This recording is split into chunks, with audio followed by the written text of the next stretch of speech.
Students, welcome to JEE online classes. Student, आज 16 जुलाई 2020 को एक बार आपके सामने फिर करंट अफेयर्स के कुछ सवाल लेकर हाजिर हुए हैं। स्टूडेंट्स, वीडियो को पूरा वॉच करना। आज के करंट अफेयर्स लाए हैं वो बहुत ही मोस्ट इम्पोर्टेंट है एग्ज़ाम की दृष्टि से, और जो अपनी समसामयिक की घटनाएं हैं उनको लेकर आए हैं और उनका व्याख्या सहित लाए हैं। यानी कि करंट अफेयर्स हर बार रटने से काम नहीं चलता, कुछ बार समझना ज़रूरी होता है कि जिससे कि वो एनी टाइम के लिए अपने को एग्ज़ाम 2 महीने 3 महीने 6 महीने बाद हो तो भी कोई फ़र्क नहीं पड़े, क्योंकि समझा हुआ जो जवाब होता है वो एनी टाइम के लिए अपने को याद हो जाता है।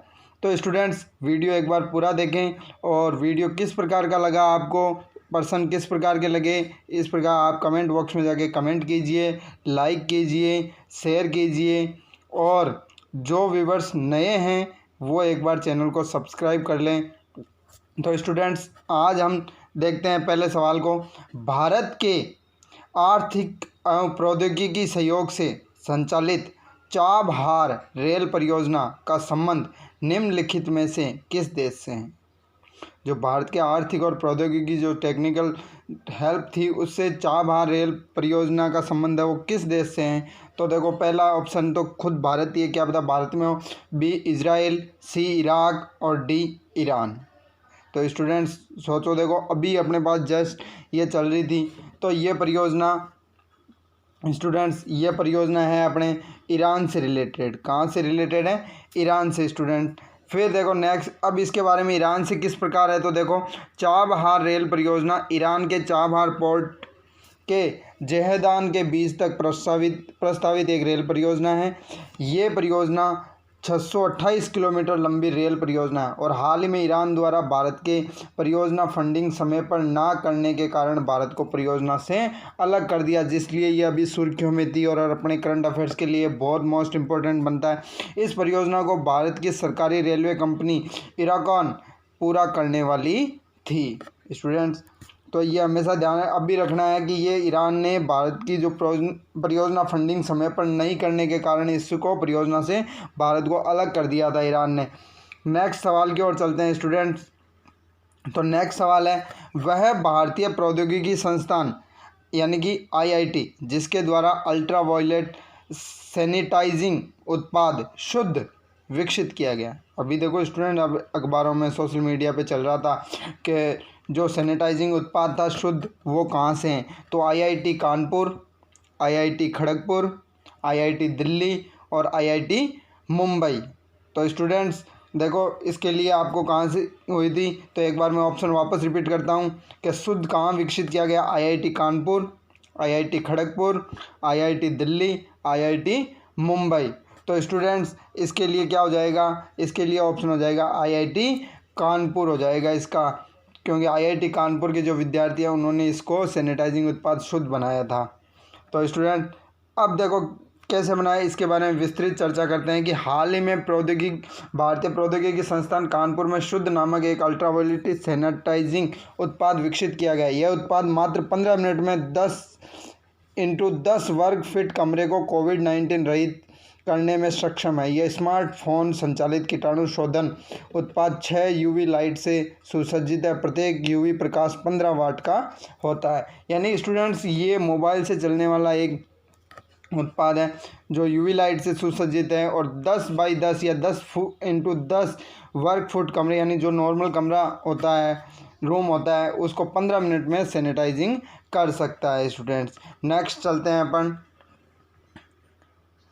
वह बंदरगाह जिसके अग्निशमन सुविधा आधुनिकीकरण हेतु 107 करोड़ रुपए का बजट आवंटित किया गया। अभी स्टूडेंट्स यह हाल ही में सुर्खियों में रहा था पिछले महीने। तो देखो इसके लिए फर्स्ट ऑप्शन है कांडला बंदरगाह, दूसरा हल्दिया डॉक कॉम्प्लेक्स, तीसरा JNPT बंदरगाह, और डी है कोची बंदरगाह। स्टूडेंट्स एक बार मैं फिर दोहराता हूँ, वह बंदरगाह जिसके अग्निशमन सुविधा आधुनिकीकरण हेतु 107 करोड़ रुपए का बजट आवंटित किया गया, जो बहुत बड़ी रकम आवंटित की गई थी इसके लिए। तो ऑप्शन है कांडला बंदरगाह, बी हल्दिया डॉक कॉम्प्लेक्स, और JNPT बंदरगाह, कोची बंदरगाह। तो स्टूडेंट्स इसके लिए क्या हो जाएगा? हल्दिया डॉक कॉम्प्लेक्स या कॉम्प्लेक्स जो बंदरगाह है वो है अपने पास। और इसके बारे में देखो विस्तृत चर्चा करते हैं कि ये किस प्रकार है।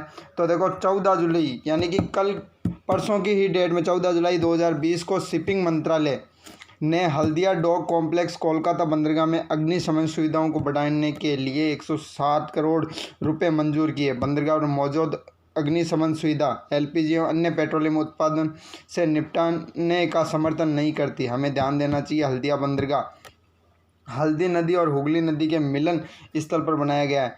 यह पोर्ट में पोर्ट पार्टनर के रूप में कोलकाता पोर्ट ट्रस्ट बनाया गया है, यानी कोलकाता जो बंदरगाह है उसके सपोर्ट के लिए इसको बंदरगाह बनाया गया है। नेक्स्ट पर्सन की ओर रुख करते हैं स्टूडेंट्स।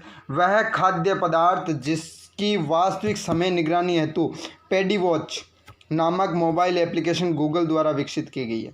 पेडी वॉच एक मोबाइल एप्लीकेशन है और इससे किस खाद्य पदार्थ की निगरानी के लिए बनाया गया है? तो ऑप्शन है चावल, बी दलहन, सी गेहूँ और डी बाजरा। तो स्टूडेंट्स इसके लिए क्या हो जाएगा? तो इसके लिए किसके लिए निगरानी के लिए बनाया गया है? तो इसको बनाया गया है चावल की निगरानी के लिए स्टूडेंट्स। तो देखो इसके बारे में चर्चा करते हैं कि गूगल अर्थ और ग्रुप ऑन अर्थ ऑब्जर्वेशन के सहयोग से यूनिवर्सिटी ऑफ सिडनी द्वारा चावल की खेती की वास्तविक समय निगरानी हेतु पेडी वॉच नामक एक ऐप विकसित किया गया है। ये मोबाइल एप्लीकेशन धान के रोपण और कटाई की मात्रा के बारे में सटीक जानकारी प्रदान करेगा। हमें ध्यान देना चाहिए यह मोबाइल एप्लीकेशन संयुक्त राष्ट्र के सतत विकास लक्ष्य 2 अर्थात जीरो हंगर को प्राप्त करने में मदद करेगा स्टूडेंट्स। नेक्स्ट पर्सन की ओर चलते हैं। वह राज्य सरकार जिसके द्वारा कोविड-19 संक्रमण हेतु रोको टोको अभियान प्रारंभ किया गया। जो रोको टोको अभियान प्रारंभ किया गया वो कौन सी स्टेट गवर्नमेंट है? A option Uttar Pradesh, B Madhya Pradesh, C Maharashtra और डी झारखंड। तो स्टूडेंट इसके लिए अभी देखो हाल ही में किया गया था ये, तो कौन सी सरकार ने? तो ये इसका आंसर हो जाता है मध्य प्रदेश स्टूडेंट। और देखो इसके बारे में चर्चा करते हैं। तो हाल ही में कोरोना वायरस संक्रमण को सीमित करने के उद्देश्य से मध्य प्रदेश सरकार द्वारा रोको टोको अभियान प्रारंभ किया गया, जिसका मुख्य उद्देश्य घर से बाहर निकलते व्यक्ति को मास्क के उपयोग के लिए बाधित करना और इस परियोजना के तहत संबंधित नागरिकों से प्रति मास्क 20 रुपये का शुल्क वसूल किया जाएगा। यानी कि जो व्यक्ति नहीं लगाया गया है, मास्क नहीं लगा रखा है, उसको 20 रुपये लेके मास्क उपलब्ध करवाया जा रहा है। तो ये रोको टोको अभियान है स्टूडेंट्स। और ये याद रखना हाल ही में जो अभियान चलाया गया है और आने वाली परीक्षा में कोविड-19 से रिलेटेड सवाल आपको पक्का पूछेंगे स्टूडेंट्स। नेक्स्ट चलते हैं। राष्ट्रीय मछली किसान दिवस प्रतिवर्ष आयोजित किया जाता है। राष्ट्रीय मछली किसान दिवस प्रतिवर्ष आयोजित किया जाता है। ऑप्शन है 10 जुलाई, 15 जुलाई, 13 जुलाई और 11 जुलाई स्टूडेंट्स।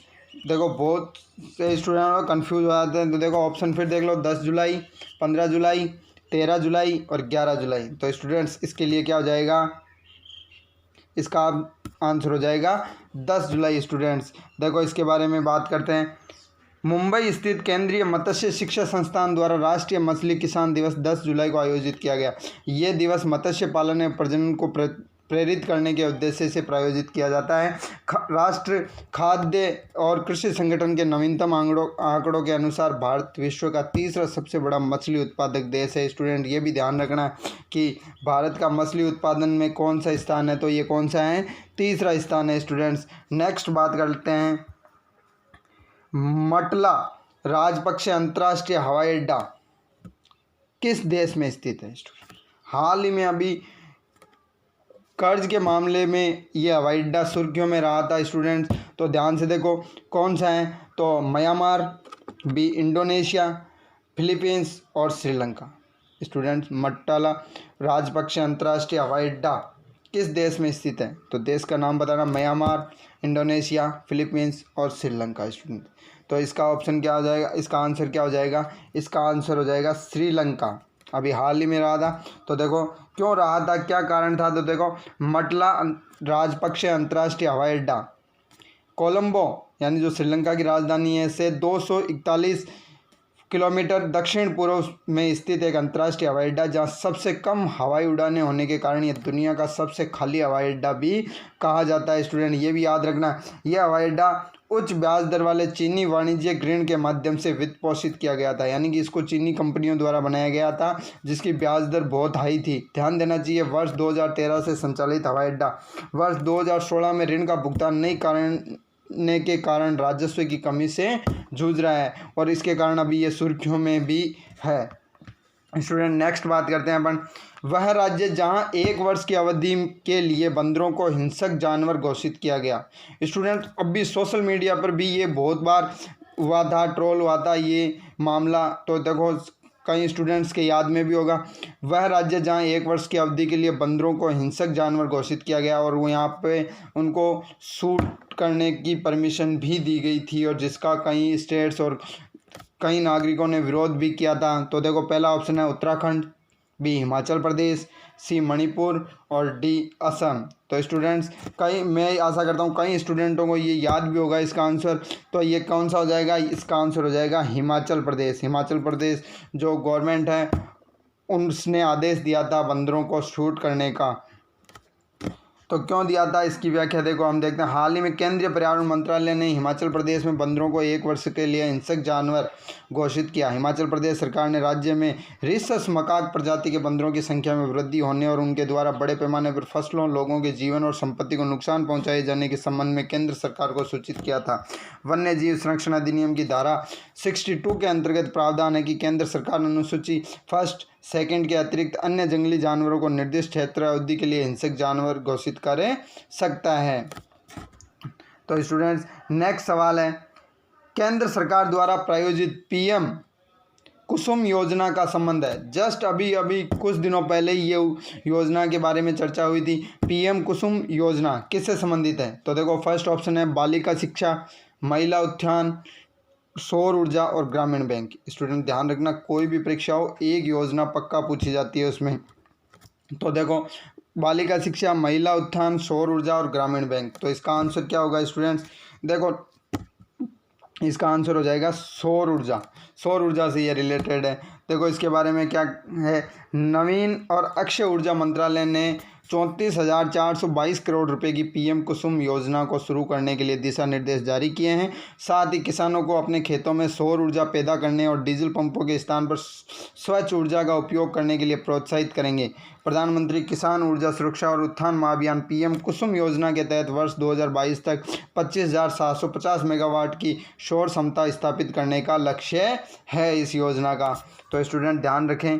नेक्स्ट सवाल आता है आज का लास्ट सवाल, वह राज्य सरकार जिसके द्वारा आर्थिक रूप से कमज़ोर वर्ग के लिए इंदिरा रसोई योजना प्रारंभ की गई। स्टूडेंट्स ये तो बहुत मोस्ट इम्पोर्टेंट सवाल है। एक योजना जो बंद हो गई थी उसके स्थान पर दूसरी योजना चालू की थी। और देखो इसके बारे में तो पहला ऑप्शन है पंजाब, दूसरा छत्तीसगढ़, तीसरा राजस्थान और चौथा है दिल्ली।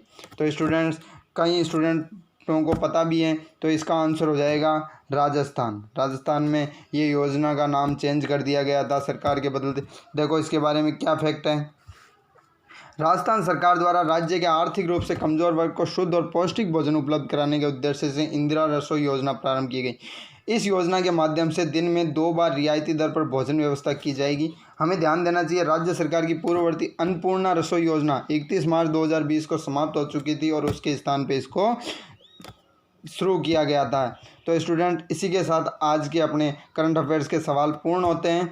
और स्टूडेंट्स एक बार मैं फिर कहता हूं, जो चैनल पे नए व्यूवर्स हैं वो एक बार चैनल को सब्सक्राइब कर लें।